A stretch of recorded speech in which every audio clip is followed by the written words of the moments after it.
শহীদুল ইসলাম সরকারের প্রথম অধ্যায় শেষ হয়েছে এমনটি জানিয়েছেন প্রধান উপদেষ্টা।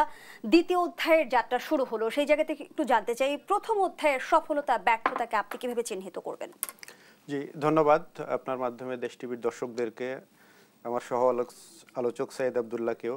তো অনেকগুলো কথা এসছে যে প্রথম অধ্যায়ের কাজ শেষ হয়েছে, দ্বিতীয় অধ্যায় শুরু হয়েছে, যেই কথাটি বললেন।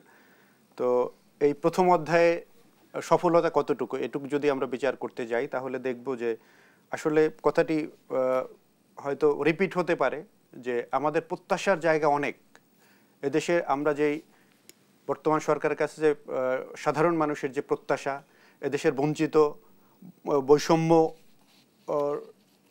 পীড়িত মানুষের যে প্রত্যাশা, সেই প্রত্যাশার আলোকে কতটুকু তারা পেয়েছে সেই বিষয়টা আমরা যদি বিচার করতে যাই তাহলে আমি বলবো যে যেই জায়গাগুলো দেবার ক্ষমতা এই সরকারের কতটুকু আছে সেটি বিচার করতে হবে, সেটি যেমন সত্য, আবার সেই জায়গায় তাদের আন্তরিকতা রয়েছে কিনা এই জায়গাটিও দেখার বিষয় রয়েছে। তো আমার মনে হয় যে যেই সরকার, বর্তমান সরকার, তো এই প্রত্যাশার জায়গায় তারা চেষ্টা করেছেন, কিছু কিছু জায়গায় তারা চেষ্টা করেছেন। সব কাজ তো তারা করতে পারবেন না, সুযোগও নাই সব কাজগুলো করবার জন্য, সব মানুষের প্রত্যাশা পূরণ করবার জন্য। আজকেও আমি দেখে আসলাম যে শিক্ষকদের আন্দোলন চলতেছে।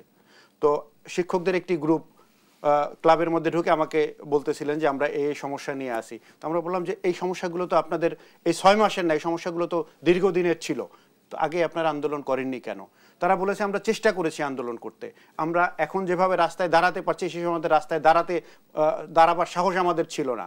সুতরাং এটি একটি বিষয় রয়েছে যে আগের মানুষের দাবিগুলো তারা রাস্তায় এসে তারা দাবিগুলো জানাতে পেরেছে কিনা, তো প্রপার ওয়েতে তারা দাবিগুলো সেই সরকারের কর্তা ব্যক্তিদের কাছে পৌঁছাতে পেরেছে কিনা, এটি একটি বিষয় যেমন ছিল।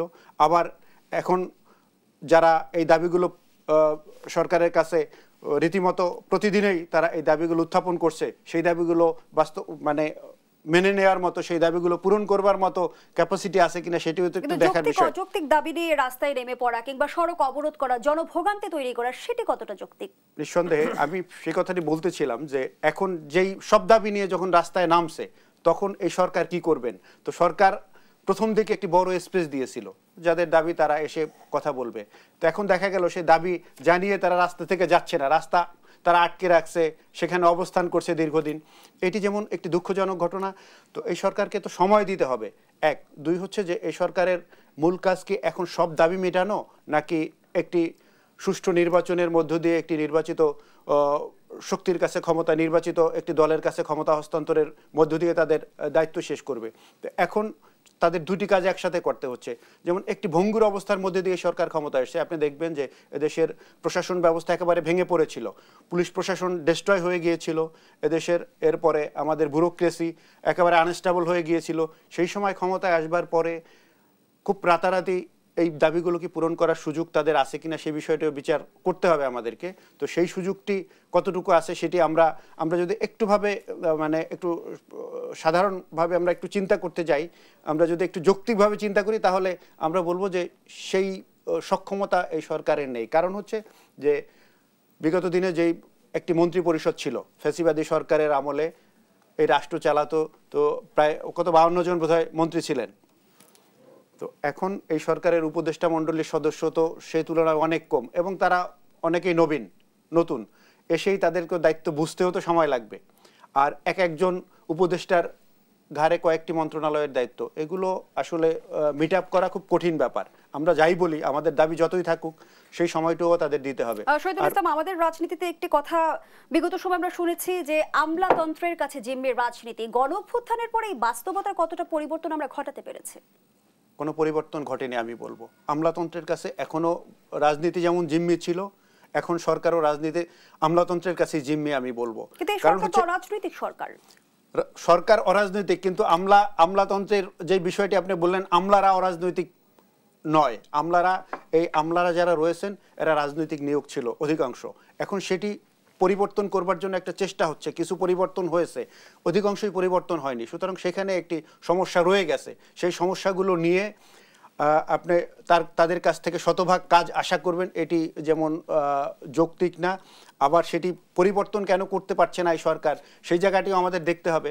তো আমরা যখন বলেছিলাম যে ফ্যাসিবাদের দোসর আমলাতন্ত্রের যেখানে নয়, শুধু বাংলাদেশে যেই সেক্টরগুলোতে ফ্যাসিবাদের দোসর যারা রয়েছে, ফ্যাসিবাদকে যারা লালন পালন করেছে, তাদেরকে সেখান থেকে রিমুভ করতে হবে, সরাতে হবে।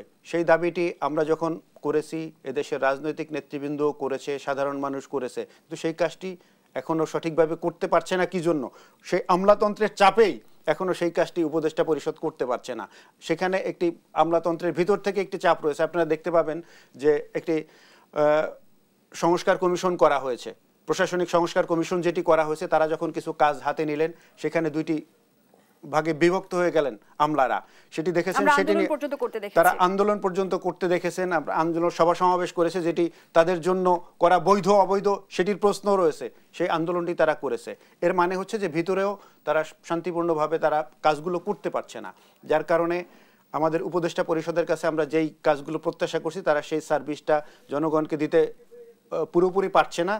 ভিতরে সমস্যাগুলো রয়ে গেছে। সুতরাং সেই সমস্যাগুলো তো ইন্ডিকেট করে আমার মনে হয় যে সেখানেও সংস্কার দরকার। সেই সংস্কারগুলো না হলে আমরা শতভাগ কাজ আশা করতে পারবো না তাদের কাছে। কিন্তু প্রশাসনের সংস্কার কতটা চ্যালেঞ্জিং সেই প্রশ্নও কিন্তু এসেছে।